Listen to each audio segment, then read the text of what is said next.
So there was a lot of conversation that there's a lot of videos that were brought up here, and a lot of them are obviously Naruto versus One Piece, yada yada yada. I had an idea where I essentially just sit down and break up 3 specific battles, just because I really feel like the channel can't grow if I continue to focus on just One Piece and Naruto, and I'm sure that you're all already aware of that, as I've been saying that I'm going to be adding video game scaling and a bunch of other stuff to the channel. Now, so there we go.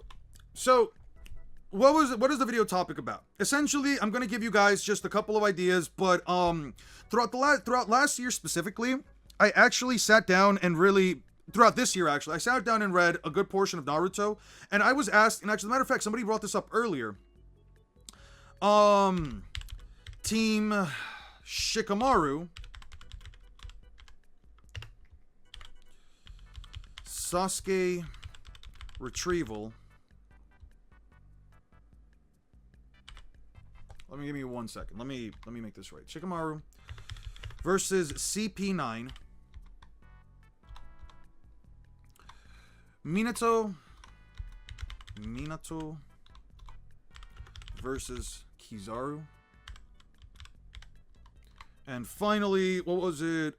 Green Bull versus Hashi. Oh no, it wasn't Green Bull versus Hashi. It was Law versus Kakashi. Okay. Canonically did not... No. You cannot say he did not want to defeat Luffy. You cannot make the argument that he did not want to defeat Luffy. There is nothing that implies he did not want to beat Luffy.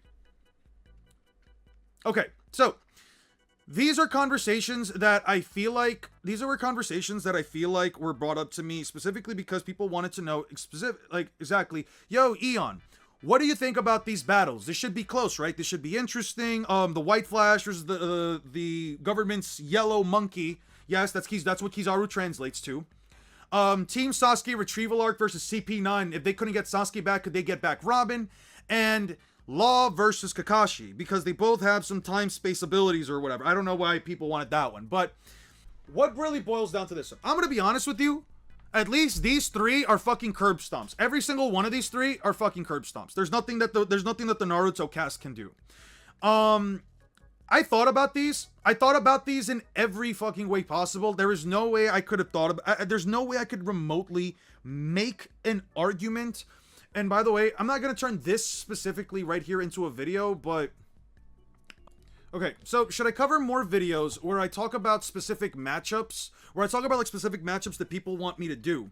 Like, matchups where I feel like the fight just isn't fair, and making an entire video as to why a character just curb stomps is just not fun. I could maybe do that and just give you guys my thoughts on it without having to go as in depth or have to go into as much detail as possible. Kind of like something like this, where I sort of just like free ball and just give you guys like my honest thoughts as I think about it.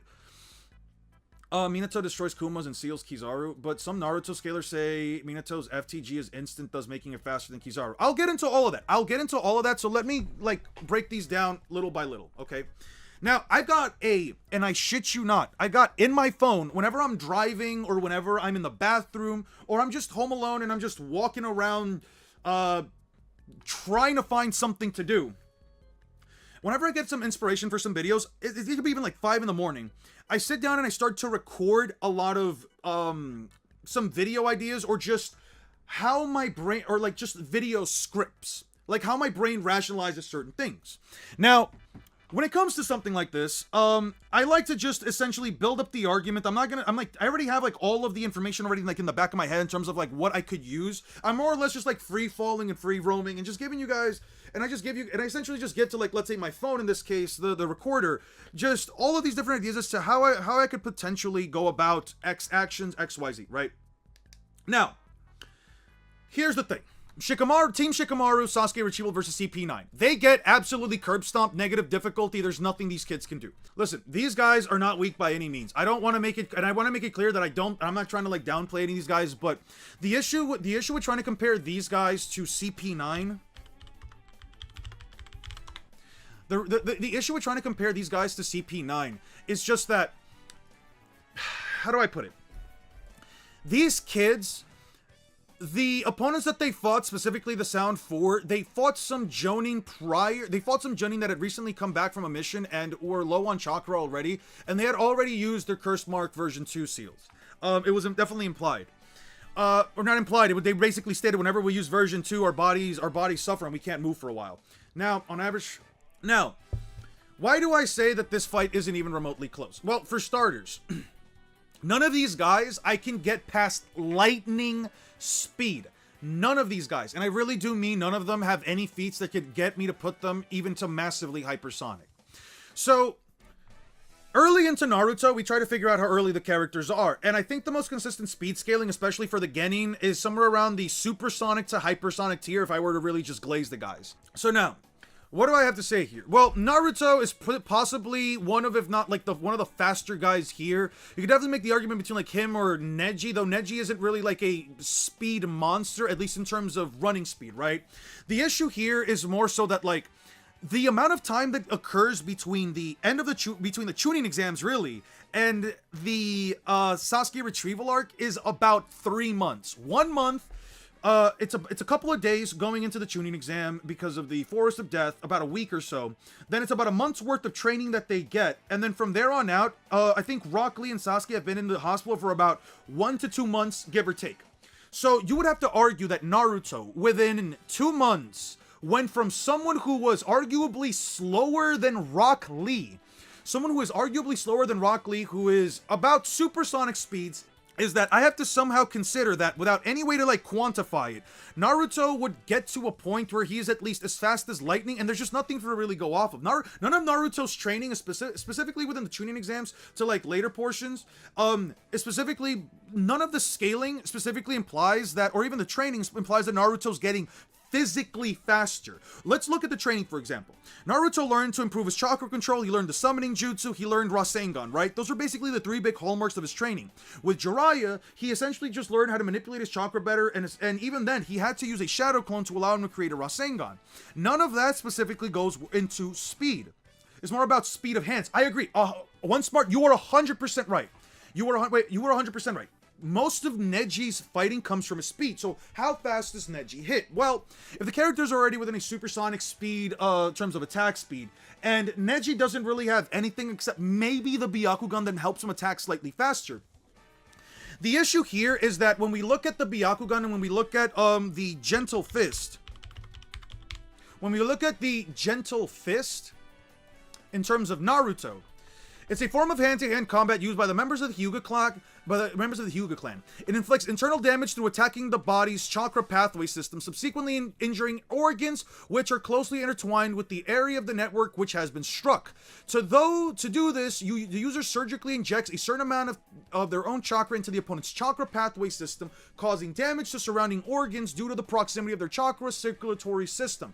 Even the slightest tap can cause severe internal damage, hence the name Gentle Fist. The thing about the Gentle Fist and the thing about these characters, and I might have to do more research on this, but I will essentially at least bring something up if I find it, and I'm going to go into this whole rant on my own time, unless I just turn this into a video. By the way, let me know if I should just turn this into a video. I've been thinking that maybe turning some of my streams into a video is going to be like very interesting, but I could just yap about this all right now. So, the thing about this video, when I was really like thinking about it, especially throughout this week when I was like just driving around, just doing like, you know, laundry and everything, was that how effective is someone like Neji, whose entire combat system is specifically designed around attacking the chakra pathway system when he's fighting a series of opponents that don't have a chakra network. These guys don't have a chakra network. Any of the characters that I put Neji up against, specifically, and it wasn't even these guys. As a matter of fact, I was originally thinking about just doing the Straw Hats. I was actually thinking about doing Straw Hats, Enies Lobby.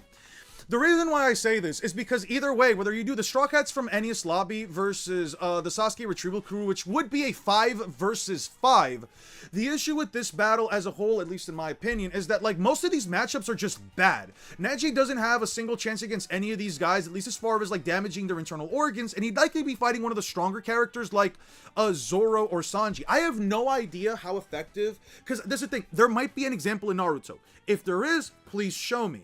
But there isn't, at least as far as I can tell as of now, off the top of my head, and I did recently reread through Naruto back in March, especially the earlier portions. Maybe it was the Hinata versus Neji fight, but even then that was still marks of it being, again, through the chakra network.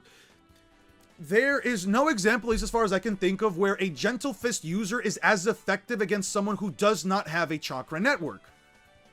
So, Neji's already kind of out of this. Now, Shikamaru. Shikamaru is likely either the slowest or the second slowest of all of these guys. And I don't know who the fuck I'd put Shikamaru against. Maybe, like, Usopp, just to make things fair. And this is one of those cases where, like, I'm sorry to say this, I really don't want to have to, like, just blatantly say it, but it's gonna get really bad. But, like, no, this is way farther back. Usopp is just way faster than fucking Shikamaru. Like, Usopp is leagues and away faster than fucking Shikamaru of all people. Like, there is nothing that Shikamaru has, at least within his current arsenal, at least at the time, that made me believe, or at least that would make me believe that Usopp, that he would at least tag Usopp with any of his attacks. But Eon, why would you say that? Or what is the reasoning for that, right? Well, for starters, Nami and Usopp are by far considered the weakest of the Straw Hats by a decent margin, right? Oh, this is so cute. This is so cute. I'm definitely downloading this one. 284 P1.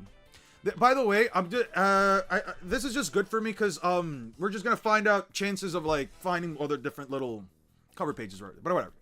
So let's move back here. Usopp shows up, blasts Senel. Okay, doesn't do any damage, right? The next thing he does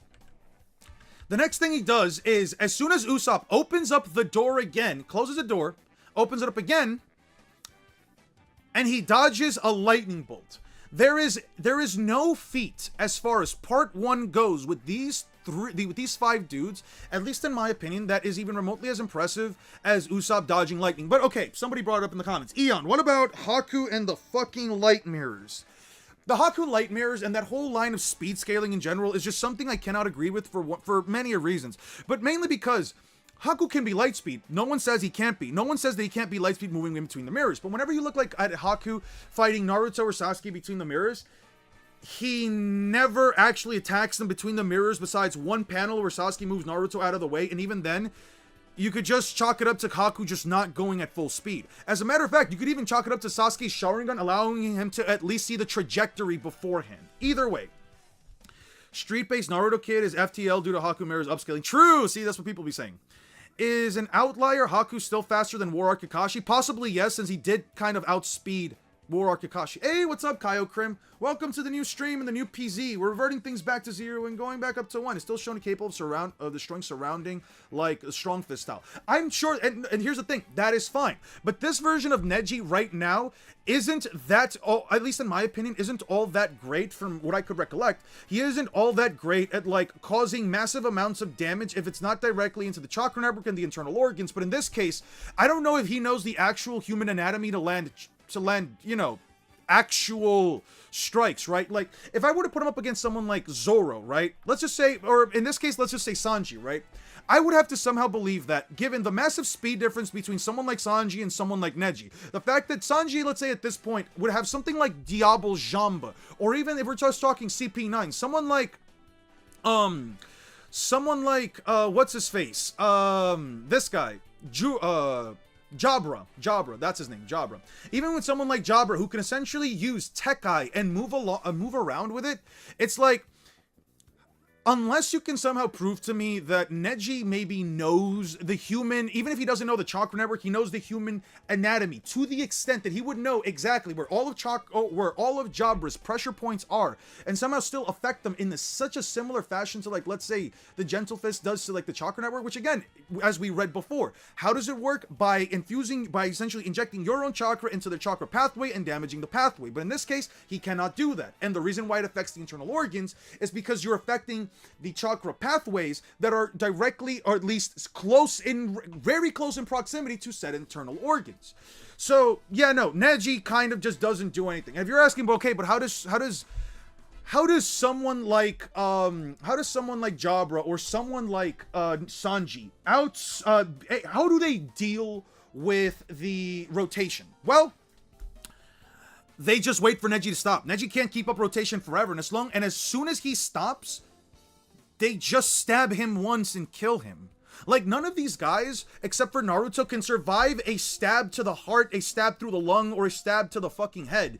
And even then, I don't think Naruto's surviving a stab to the head. Like, for example, someone like Rob Lucci, who essentially went for the kill as soon as he met Luffy. Someone like Rob Lucci, who essentially went for the kill as soon as he went for Luffy. This guy essentially would go for Naruto or Kiba or any one of their throats, and he would possibly put an entire hole in them with his finger pistol, right? Alright, but Eon, you're being biased. What about, Kiba's, two-headed, what was it? The two-headed wolf fang over fang. Listen, the two-headed wolf fang over fang is hell of impressive. It at least dented one of the Rashomon when it was summoned by, what was it? One of these dudes, Sukon and Wukong, right? Those assholes. Suck on these nuts, right? Those guys. Or they can just spam Rankyaku at Neji's rotation. Maybe. I don't have to even prove that, like, they're strong enough to, like, surpass Neji's rotation. If you somehow think that Neji's rotation is somehow stronger than an attack from, like, Kaku or Zoro that can essentially split up an entire building, then, listen, fair enough. But the fact is that it's always a matter of speed, right? I have no idea. Like, how most of these guys actually get past the fight except maybe Shikamaru. As a matter of fact, I'm willing to say, let's just say, for example, that, like, you have Kiba and Akamaru versus someone like Chopper, and Akamaru uses his dynamic marking to really fuck with Chopper. He's fucking with Chopper. Chopper can't, like, do anything, and then they hit him with a wolf fang over fang. If they cannot take down Chopper, which I don't know if they could, specifically because, like, they would have to go for, like, the wolf fang over fang for me to really think that, like, oh, hey, they're gonna do this. And in character, I don't think they're doing it off of one time. I don't think we've seen anyone go for the head with a finger pistol. We've seen Rob Lucci at least go for Luffy's neck. We've at least seen Rob Lucci go for the throat with it, right? Yeah, he did go for the throat. So, unless it's like something like a wolf fang over fang immediately against Chopper, if Chopper just goes into monster point, I think he is slapping away the wolf fang over fang. I really think he's just slapping it away.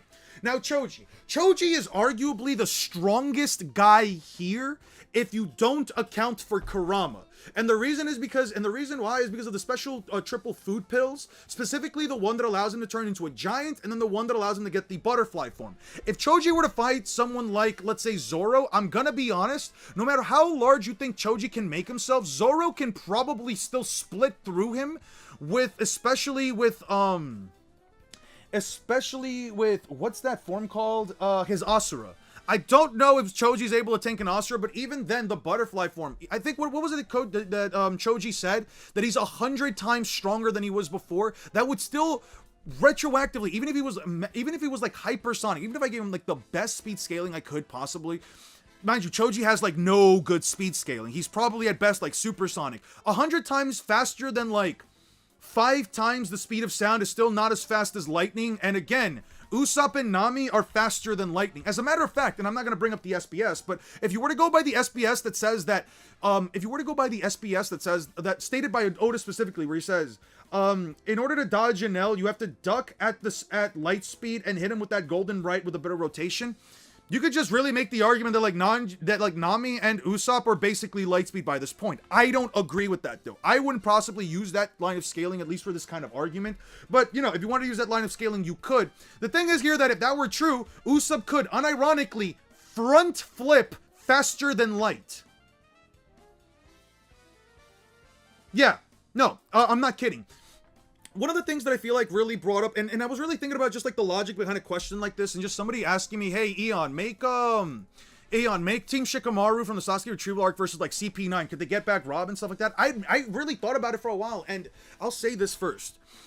I know a lot of the times it comes across as like I'm being biased for One Piece, but I really want to make it clear that Naruto was my #1 series up until I first saw Gear 5.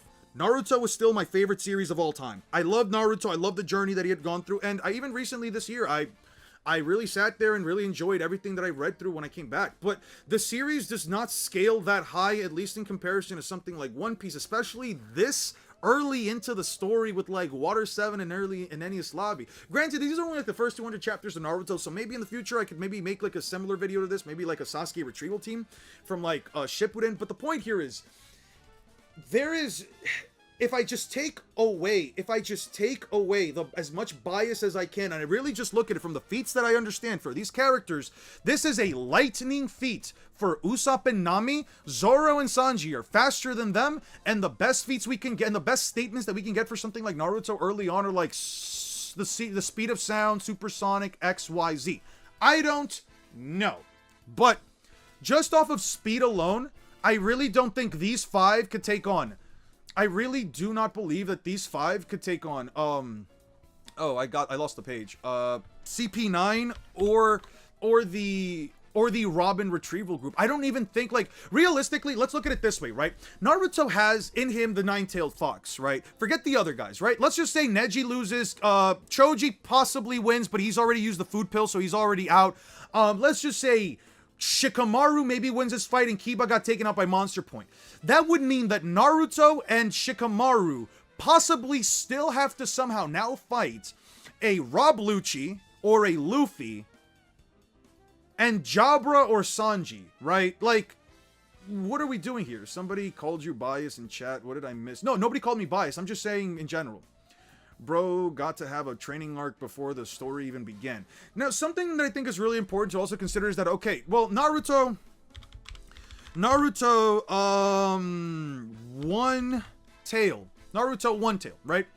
Naruto here with the one tail. I'm sure some people would say, no, this is too much for Rob Lucci. And I'm sure that, like, the first thing that some people would say is that, like, well, if we're using every version of Naruto, then, like, a version of Naruto that, like, has the ability to use this chakra cloak, and at least this, and this is, like, his peak, he would clearly be too much for Rob Lucci. Him and Luffy, he would be way too strong, way too fast, but it's like, that none of the scaling even remotely points into that. This form right here is at the very best a 10 times amp. Why is it a 10 times amp? Because the version 2 Cursed Mark is also a 10 times amp, and Naruto was about as strong against Sasuke when they both clashed. It was at least like relative. Sasuke won, sure, but it was at least somewhat relative. You either think that this form is about as big of an amp, or if you think that Sasuke was stronger, then it's a weaker amp. Regardless, this form right here should be about a 10 times amp. And you want to know what else is a 10 times amp? Second gear. It doesn't matter if Naruto uses the KCM cloak, he would still only get about as big of an amp as Luffy would, so that if it's fighting against Luffy, the difference doesn't make, this form doesn't make a single difference, and it's fighting against Rob Lucci, this form doesn't make a single difference. Also, if the characters are only in the hypersonic, supersonic tiers of speed, how again is a 10 times amp going to make him beat a guy who can, how is that even going to have him outspeed guys who are faster than somebody who's faster than lightning? Like, that's all I'm asking, right? 3 tails is all it takes. Probably. Touching the chakra can burn your flesh. Maybe, but that's not enough for me to say, okay, yeah.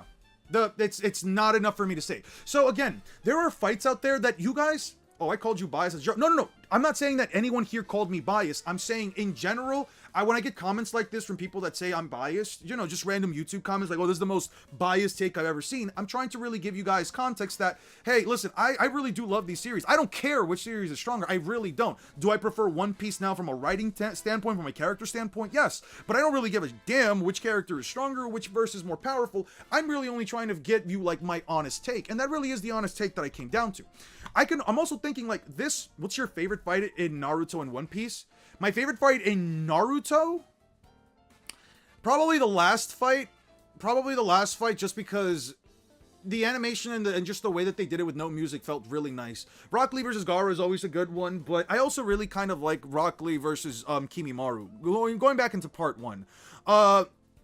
Sasuke versus Orochimaru is also pretty damn good. And Naruto versus the Giant Snakes. It's all great. Now, in terms of One Piece, Gear 5 versus Kizaru, or Gear 5 versus Kizaru, Gear 5 versus Kaido, or second Gear Luffy versus Bluno. Any of those. Now, next up, Minato versus Kizaru. By the way, I'm thinking about making stuff like this just so that, like, I can really just break down and just give you guys an idea of, like, where my mind is with many of these matchups and why I might not make a full video for it. I might just, you know, break it down within these streams. Kizaru versus Minato. Listen, there's nothing that Minato can do. I'm sorry. I looked. I thought about it. I looked, right? Somebody earlier brought up to me, Eon, what do you think about the scalers that say that FTG is instantaneous, therefore he's faster than Kizaru? To that I say, technically speaking, yes. Instantaneous teleportation is objectively faster than any amount of light speed movement. Yes, that is 100% true. However, Minato's Flying Thunder God is not an automatic ability. What I mean is, it does not trigger on its own. He does not get teleported automatically. If he is in danger, it does not activate on its own like Limitless or like Gold Experience Requiem. It is an ability that Minato has to activate on its own. Therefore, Flying Thunder God might be instantaneous, but it is only as useful as the user's reaction speed. It is only as useful as the user's reaction speed. So, how fast is Minato's reaction speed? Well, because of the way that like Minato has been like, you know, brought up and in the way that Minato has been like talked up, the way that he's been glazed, and the way that people have talked about him within the context of the Naruto story, Minato is one of those characters that, in my opinion, has probably the best raw speed out of any character in the story, and I'm talking about just in terms of like reaction time, etc. Right? He was already able to keep up with A prior to him becoming the fourth Hokage. Zoro versus King is better than Luffy versus Kaido. That's a fair one. I can see where you're coming from with that. And teleportation to the hacks, not speed. It doesn't help his reaction or movement speed. Right. So then there's conversations. I don't remember the chapter. Somebody could give me that. Like when Minato fights A and B. There's a conversation to first of all be had about like whether or not Minato is stronger or faster by the time he's a Hokage than by the time of the Third Great Ninja War. Many people seem to believe it, and I honestly wouldn't be against it. There's also a conversation of how fast A is during the Third Ninja War compared to where he's at in the Fourth Great Ninja War. Specifically because A is constantly training, and we know that ninja who constantly train do get stronger. So it's possible that he might just be physically stronger. It might be possible that he is now even faster than he was before. There's actually an argument to say that A, within the last like 20 or so years, 18 years, he is arguably faster than he's ever been before. And if that's the case, then that would mean that Minato dodging him in the Third Ninja War is in fact not a light speed feat. Listen, I'm just gonna be honest with you guys. I've said this before. I am willing to make A light speed in my videos. I always make them light speed. I have my contingencies with, sorry, not my contingency. I have my issues with that.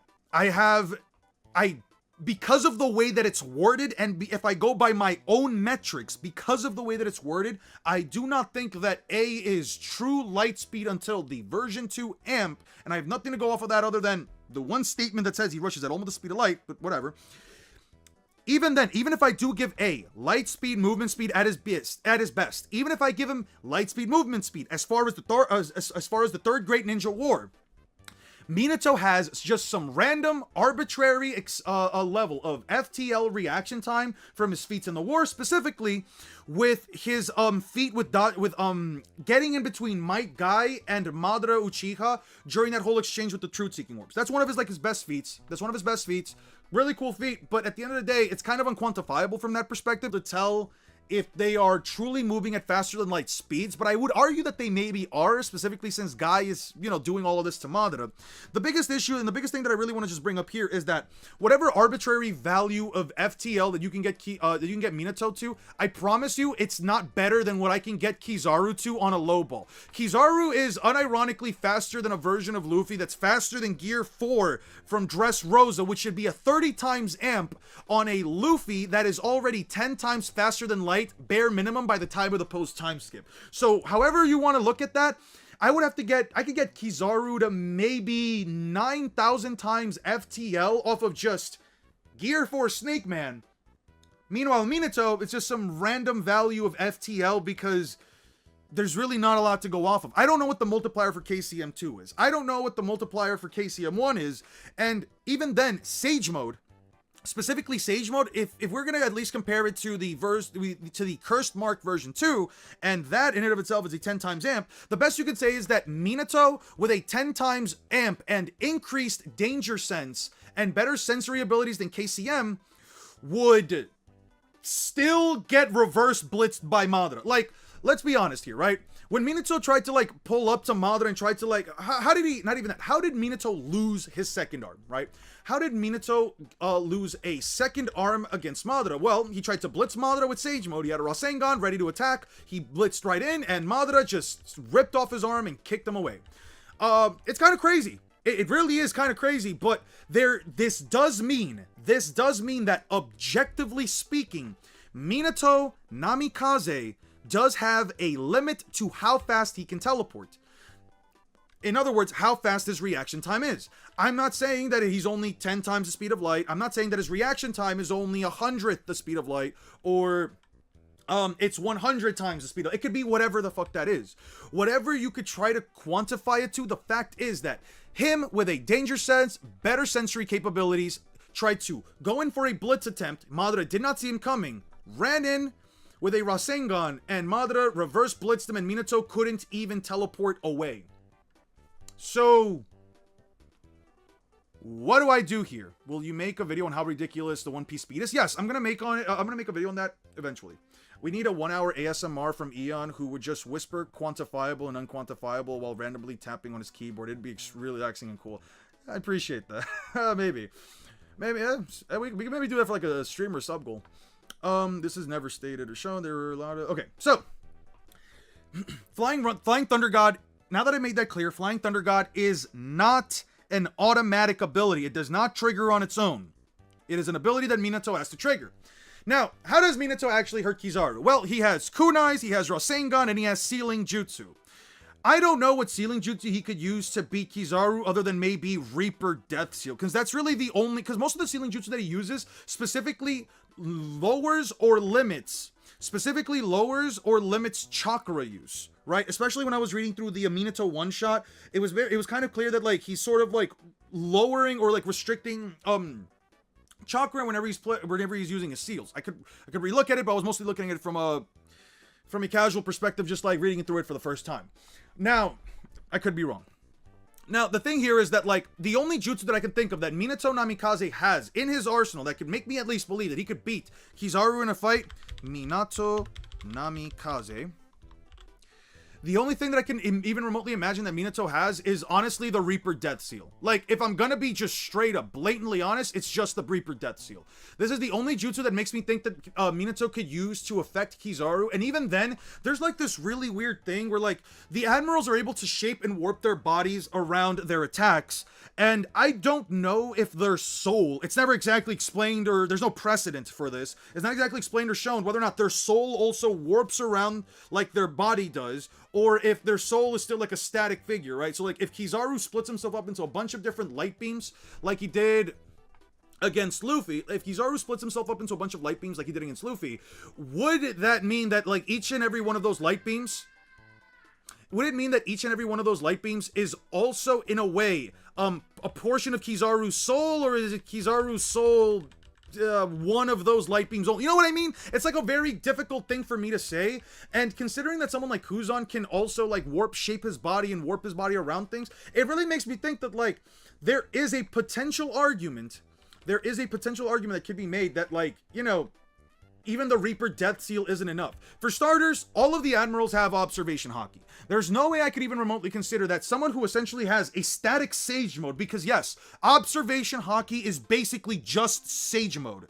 Not even just observation haki. Haki in general is just Sage Mode, except it amps you like way fucking more. Think about what like Sage Mode does. It gives you an increased sensory perception, and it also allows you to sense how many people are around you. Well, observation haki does that, right? Sage Mode does that. It allows you to increase your raw damage output. I'm gonna just mute this. It allows you to increase your raw damage output, enhances your attacks. Haki does that. It gives you tougher skin, it allows you to take more damage. It's invisible armor, allows you to take more damage. So one can argue that nature energy from Sage Mode can harm a Logia.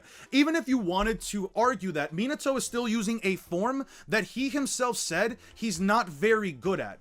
He's not very good at utilizing Sage Mode, or at least it doesn't work well with his Flying Thunder God. It just does not work well with it.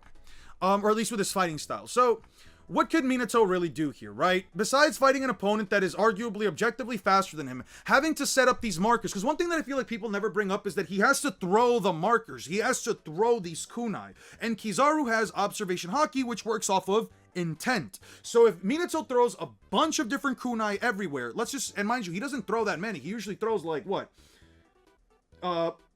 8 max. I'd have to like look up a picture, but Minato usually doesn't throw more than like 10 kunai at most. And the thing that you have to kind of like consider here is that wherever Minato throws them, it is within a small range, and all Kizaru has to do is just fly up into the air and just rain down light hail fire down at him. Like, Rasengan doesn't work. If he uses Sage Mode, let's just argue. Sure, Sage Mode might work. I have to give... Well, besides the fact that I have to give him Sage Mode working against a Logia user for it to work, I don't agree with that, but even if I were to do that, he would still have to get up close against Kizaru and somehow land a hit on a form that he's objectively worse at than Naruto. Yes, this is perfect Sage Mode, but he also is not as good at it as Naruto. And Naruto, at least during his first try, could only use it for like 5 minutes max. Remember, Sage Mode has a limit, and it's not just a time limit, it's a limit based on how much Senjutsu chakra you're able to mold. If you have a jutsu that uses up a large amount of your Senjutsu chakra, you also lose out on Sage Mode quicker. Naruto showed that with the Rasen Shuriken, where Fukasaku said he had 5 minutes max, and he just lost it twice with 2 Rasen Shurikens. So, it's weird, man.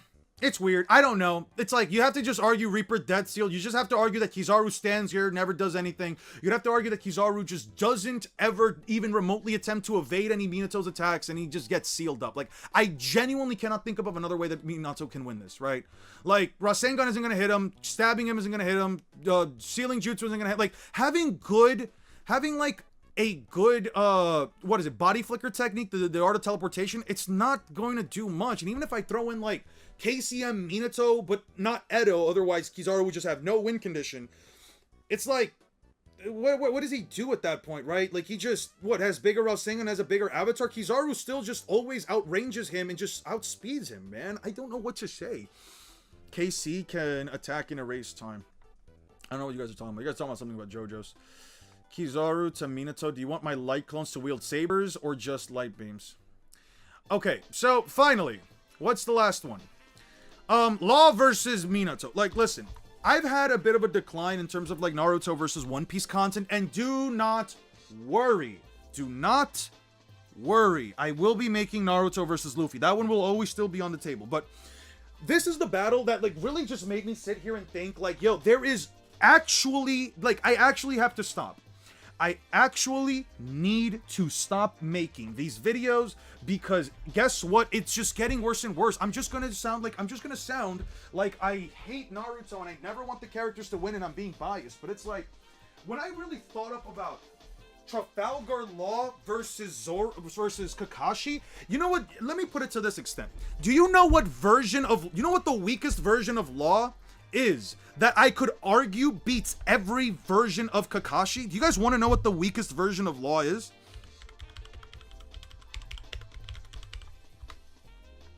Right there. This version of Law. He unironically beats Kakashi. Every version of Kakashi. There is not a single version of Kakashi that I could even think of beats this version of Law specifically. But why is that, Eon? Why are you glazing Law? Why are you glazing your favorite One Piece character to the extent that he could even beat DMS Kakashi in a fight?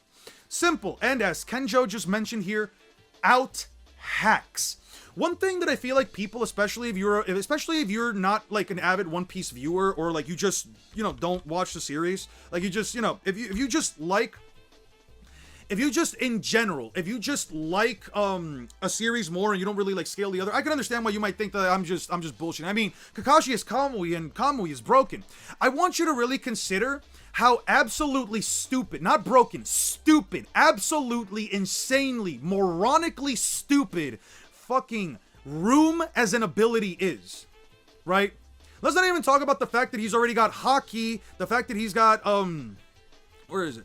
Let's not even talk about the fact that he actually does have Observation Haki, the fact that he has Armament Haki, so he already has essentially base Sage Mode on his end.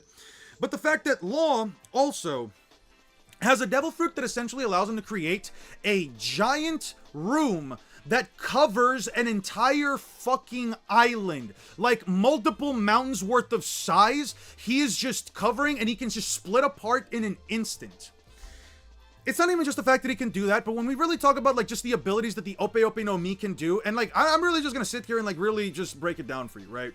So starting off, the Ope Ope no Mi allows the user to remodel the world around them as if by operating on them. By conjuring a transparent blue spherical domain of sorts that is centered from the user, room, they gain total control over everything inside that territory, from living beings, including themselves, to non-living objects, as put by Smoker. The abilities user becomes the surgeon, their circle is the operating room, and those caught inside are like patients. Examples of the ways in which the user can surgically manipulate things within their room are swapping the location of two targets to teleport them. So, remember that thing that Sasuke got from the Sage of Six Paths? Remember that thing that Sasuke used? What was it called?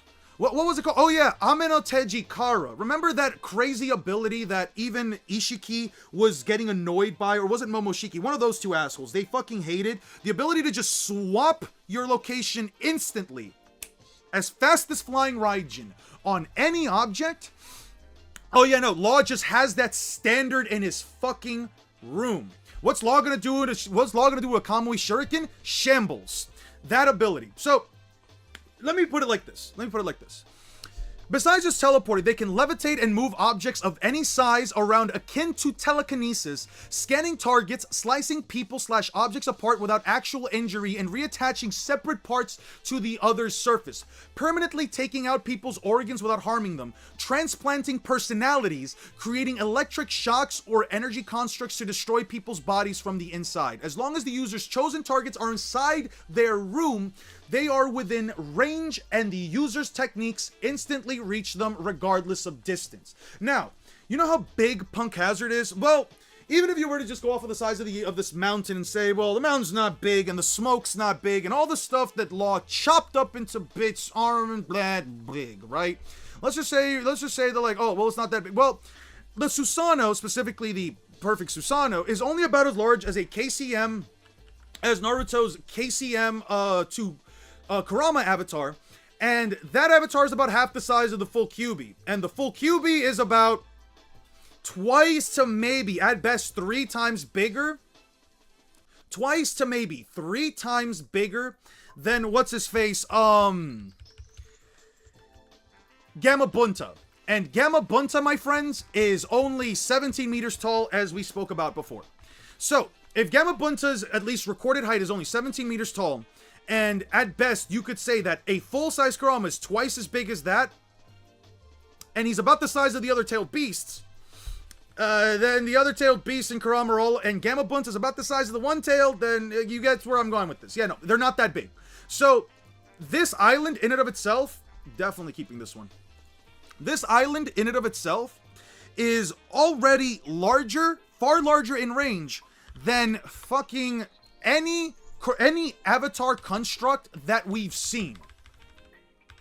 But I'm sure some of you are saying, well, Eon, I don't know about that, right? I don't know about that. Like, what exactly is his room still gonna do to... What exactly is his room gonna do to Kakashi, right? Well, this, right here. Chop up Kakashi's body parts and stick them to the ground, stick his head to his ass, stick his torso to his leg, and stick his leg to his arm, which is stuck to the base of his neck. I don't know what to tell you. Like, Kakashi has no answers for... Base Kakashi, War Arc Kakashi, pre-time skip, they have no answers for any of this. Well, what about Kamui? Well, remember what I said about observation hockey working off of intent? The Boa twins were basically capable of knowing what Luffy's next move was going to be, and they called it out just before he threw it out. So, right leg, left jab, stuff like that. If Kakashi were to put in the amount of chakra necessary in order to send a Kamui to Law's head, besides the massive speed difference, and the fact that Law has reaction time capable of dealing with second gear Luffy, which post time skip second gear Luffy, which, may I remind you, off of base is already, like, at the very bare minimum, and the lowest I'm willing to ever go. 10 times faster than Light, since he should be at least as fast as second gear Luffy from Marineford. That would mean that Law can keep up with someone who is 100 times faster than Light on a low ball, and I'm supposed to believe that Kakashi could do all of these things, snipe his head off with Kamui, and Law just sits there and takes it.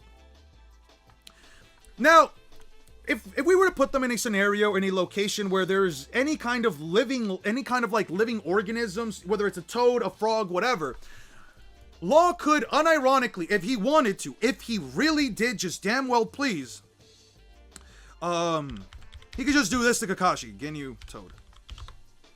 He could just do this to Kakashi. He could just put Kakashi's brain, Kakashi's personality inside of a toad, and the toad inside of Kakashi's body. What's up?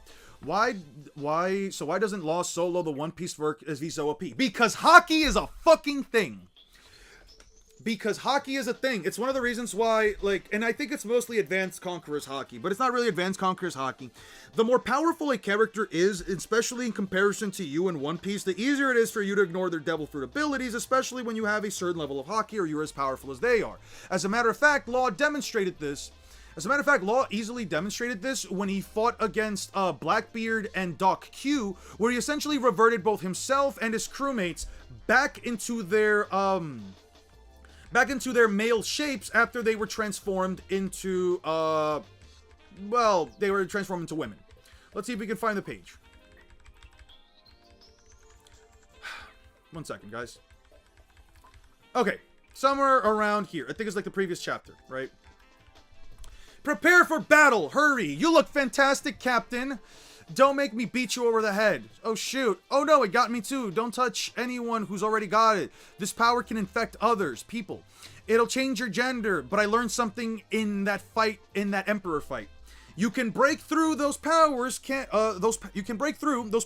withstand intense enough Haki. And so he reverts himself back into a man.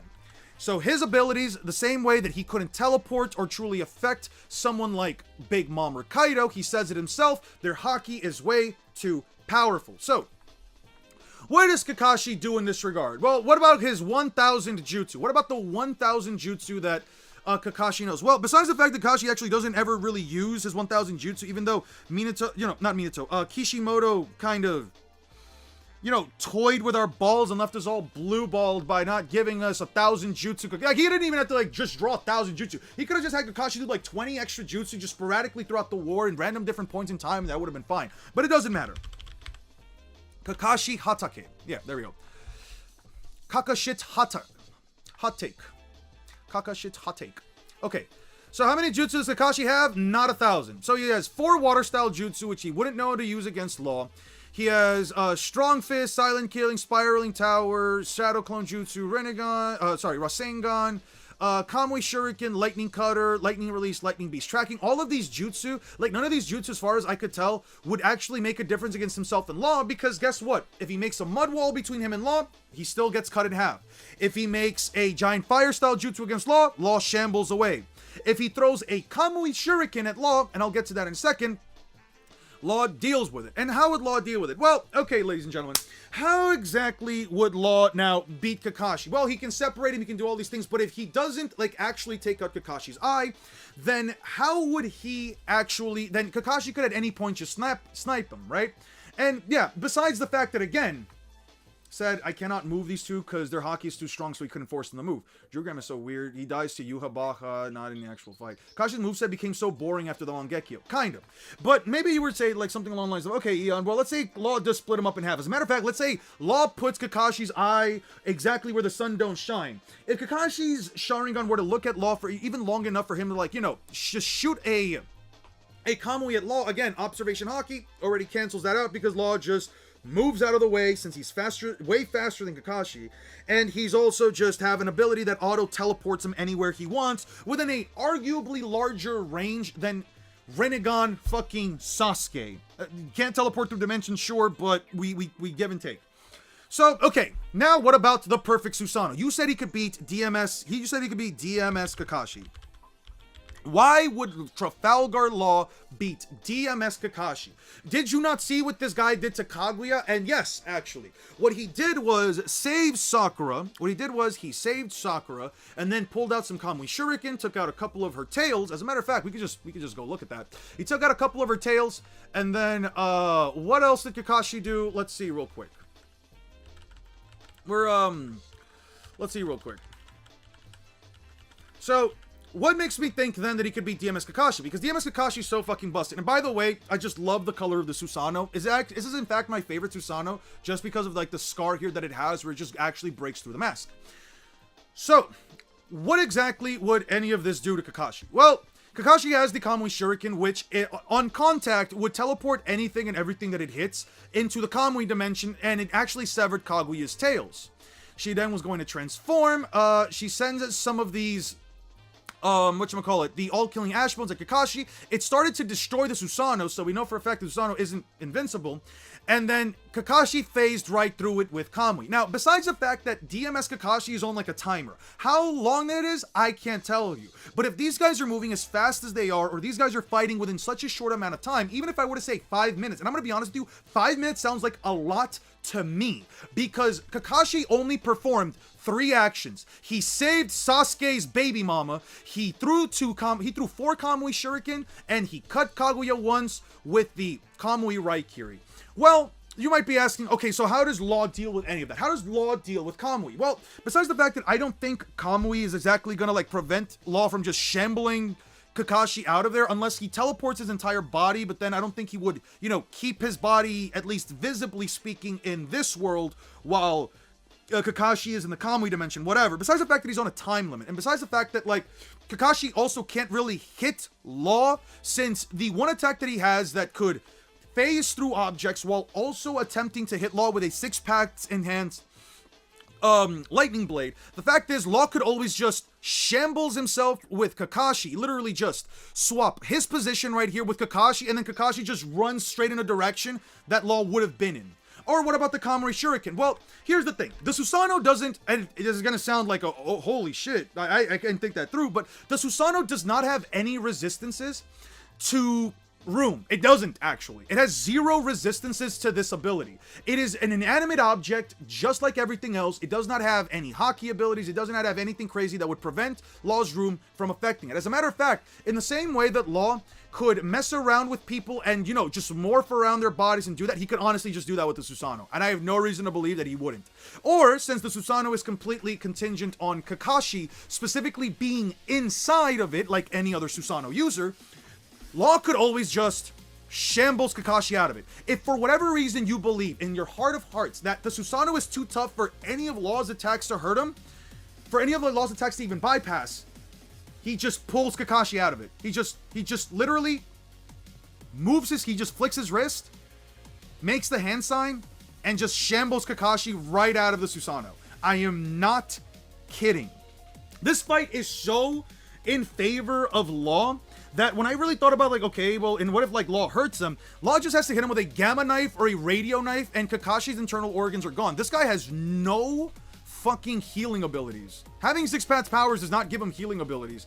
And so, what am I supposed to tell you? I mean, sure, DMS could work, and I mean, sure, you could say, well, okay, Eon, what if we give him permanent DMS? What if we give Kakashi permanent DMS to make the fight actually fair? That way, both characters can at least do something, right? Sure, completely fine.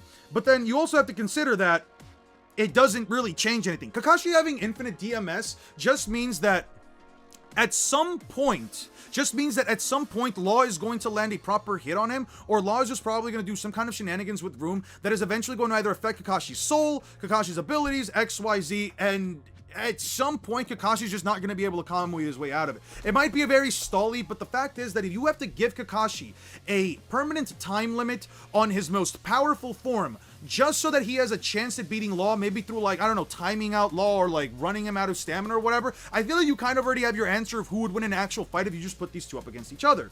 The other thing that I want to just bring up is that, like, and what really just made me realize that I have to step away from just Naruto versus One Piece scaling unless I do, like, either very low to the ground scaling, like, I'm talking about East Blue characters versus fucking Part 1 characters.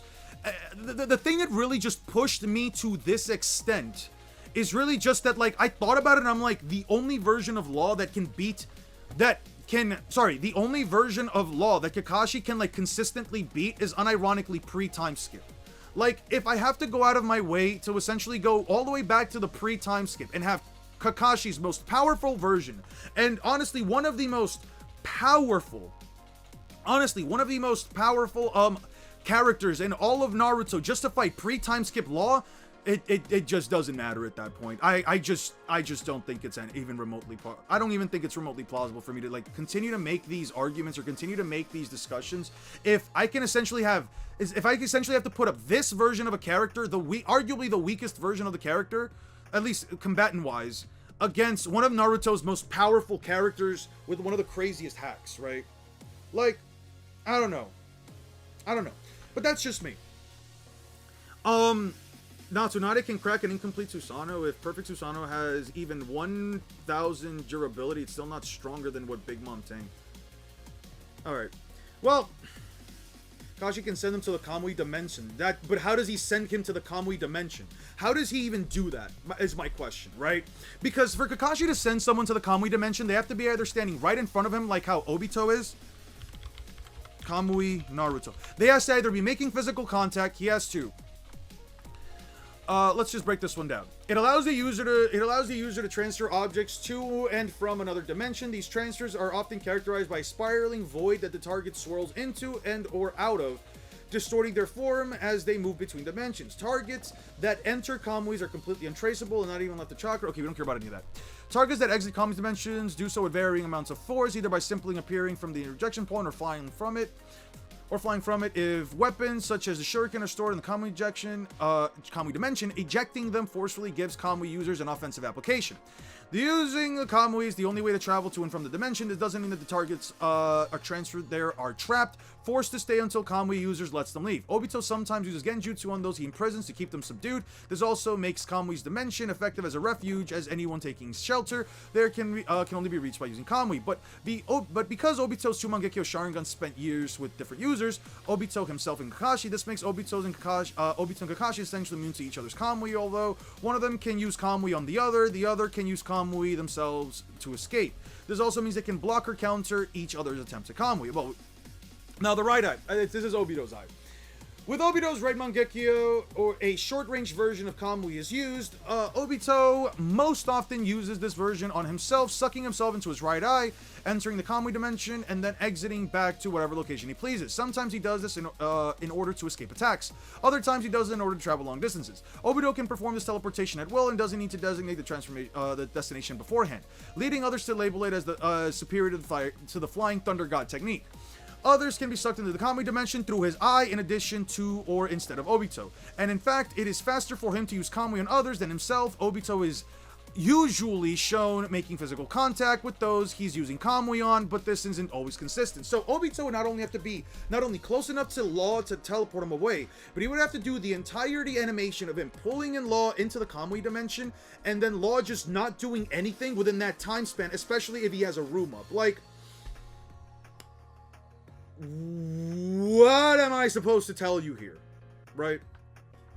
The other application of Kamui's right eye is when activated, it allows users to turn their body intangible, automatically transferring body parts to the otherwise would have been in contact with overlapping matter into the Kamui dimension.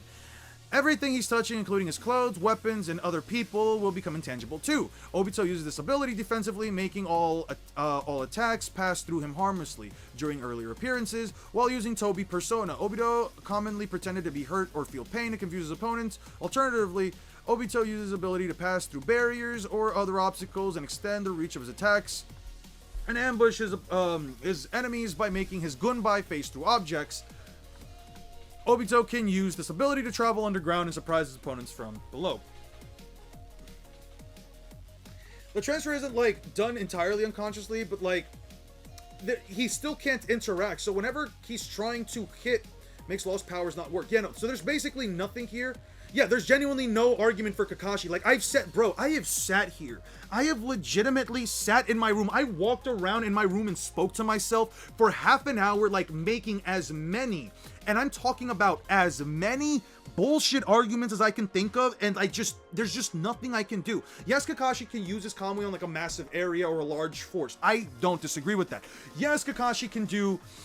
Yes, Kakashi can technically perform an attack while using Kamui by performing the Kamui Raikiri. But either way, Law just always either teleports himself out of the way.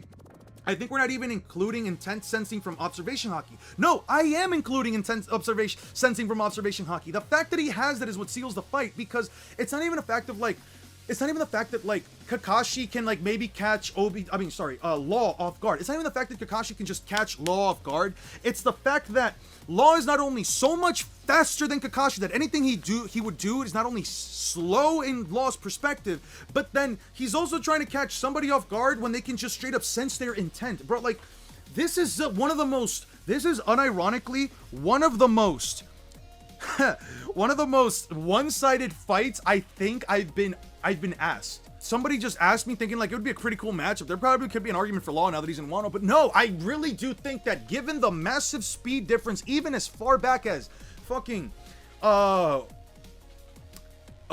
Hazard, Law legitimately just blitzes Kakashi every single time. He just blitzes, transforms room, like he has so many options, and I can't think of an option that Kakashi can pull off consistently.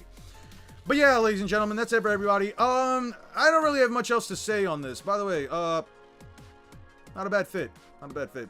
I don't have much else to say in this regard. I do think that just in general, if you guys like, by the way, if you guys like this whole like little mini rant I went on, please let me know here.